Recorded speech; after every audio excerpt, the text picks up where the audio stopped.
I want to turn now to his reply to the defender of a meritocratic conception, who invokes effort as the basis of moral desert. People who work hard to develop their talents deserve the benefits that come from the exercise of their talents. Well, we've already seen the beginning of Rawls's answer to that question, and it goes back to that poll we took about birth order. His first answer is, even the work ethic, even the willingness to strive conscientiously, depends on all sorts of family circumstances and social and cultural contingencies for which we can claim no credit. You can't claim credit for the fact that most of us, happen to be first in birth order, and that for some complex psychological and social reasons, that seems to be associated with striving, with achieving, with effort. That's one answer. There's a second answer. Those of you who invoke effort, you don't really believe that moral desert attaches to effort. Take two construction workers. One is strong and can raise 4 walls in an hour without even breaking a sweat. And another construction worker is small and scrawny and has to spend 3 days to do the same amount of work. No defender of meritocracy is going to look at the effort of that weak and scrawny construction worker and say, therefore, he deserves to make more. So it isn't really effort. This is the second reply to the meritocratic claim. It isn't really effort that the defender of meritocracy believes is the moral basis of distributive shares. It's contribution. How much do you contribute? But contribution takes us straight back to our natural talents and abilities, not just effort.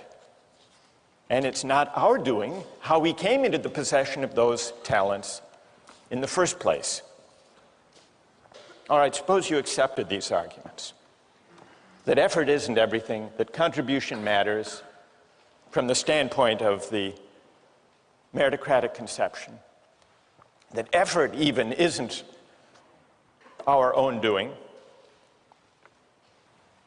Does that mean, the objection continues, does that mean that according to Rawls, moral desert has nothing to do with distributive justice? Well, yes. Distributive justice is not about moral desert. Now, here, Rawls introduces an important and a tricky distinction. It's between moral desert on the one hand and entitlements to legitimate expectations on the other. What is the difference between moral deserts and entitlements?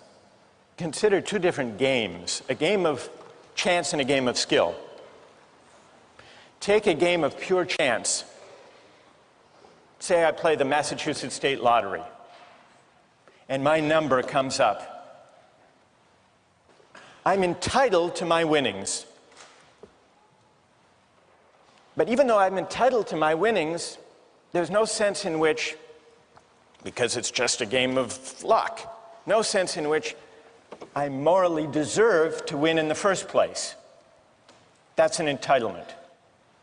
Now contrast the lottery with a different kind of game, a game of skill. Now, imagine the Boston Red Sox winning the World Series. When they win, they're entitled to the trophy, but it can be always asked of a game of skill, did they deserve to win? It's always possible, in principle, to distinguish what someone's entitled to under the rules and whether they deserve to win in the first place. That's an antecedent standard, moral desert. Now, Rawls says distributive justice is not a matter of moral desert, though it is a matter of entitlements to legitimate expectations. Here's where he explains it. A just scheme answers to what men are entitled to.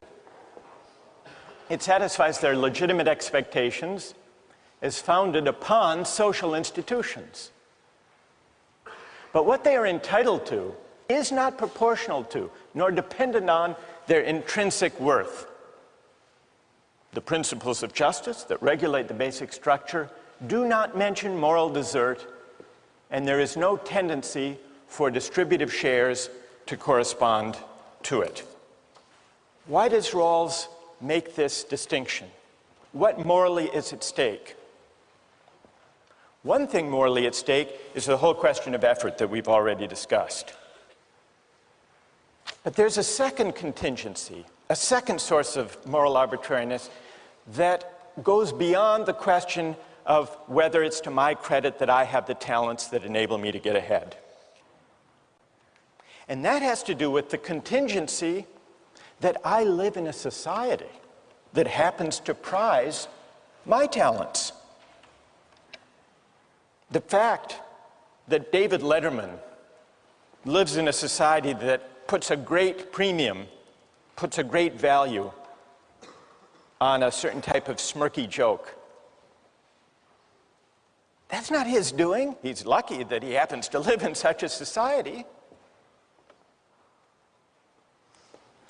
But this is a second contingency. This isn't something that we can claim credit for.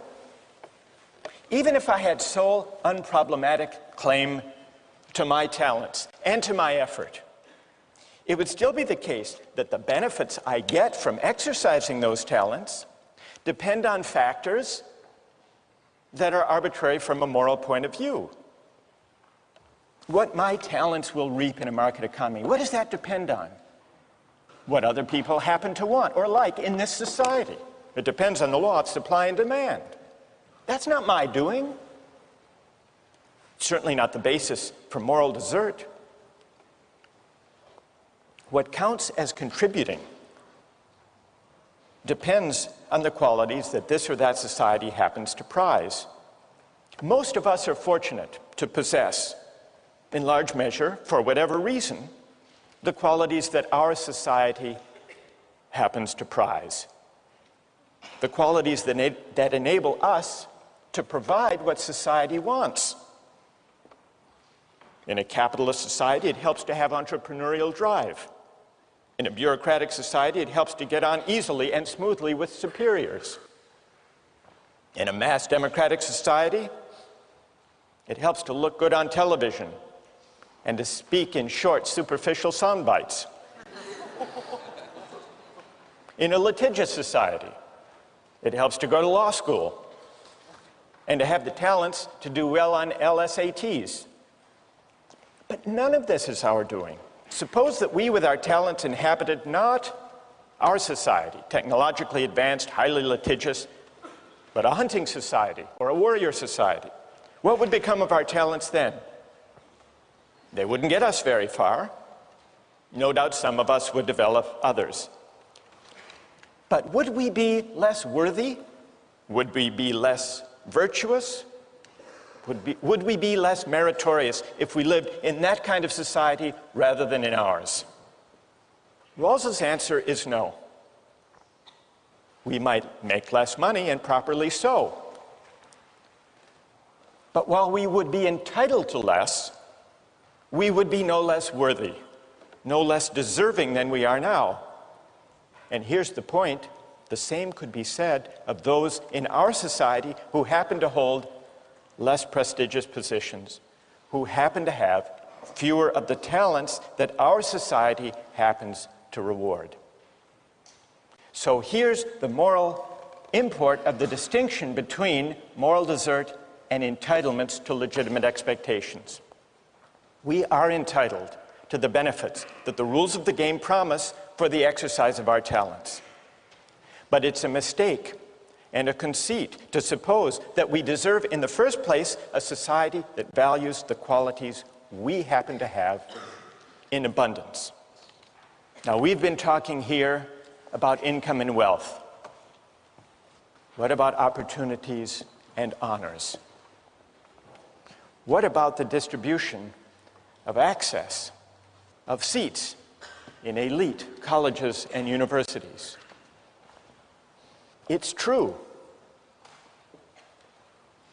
All of you, most of you firstborn, worked hard, strived, developed your talents to get here. But Rawls asks, in effect, what is the moral status of your claim to the benefits that attach to the opportunities you have? Are seats in colleges and universities a matter, a kind of reward, an honor for those who deserve them because they've worked so hard? Or are those seats, those opportunities and honors, entitlements to legitimate expectations that depend for their justification on those of us who enjoy them, doing so in a way that works to the benefit of those at the bottom of society? That's the question that Rawls's difference principle poses. It's a question that can be asked of the earnings of Michael Jordan and David Letterman and Judge Judy, but it's also a question that can be asked of opportunities to go to the top colleges and universities. And that's a debate that comes out when we turn to the question of affirmative action next time.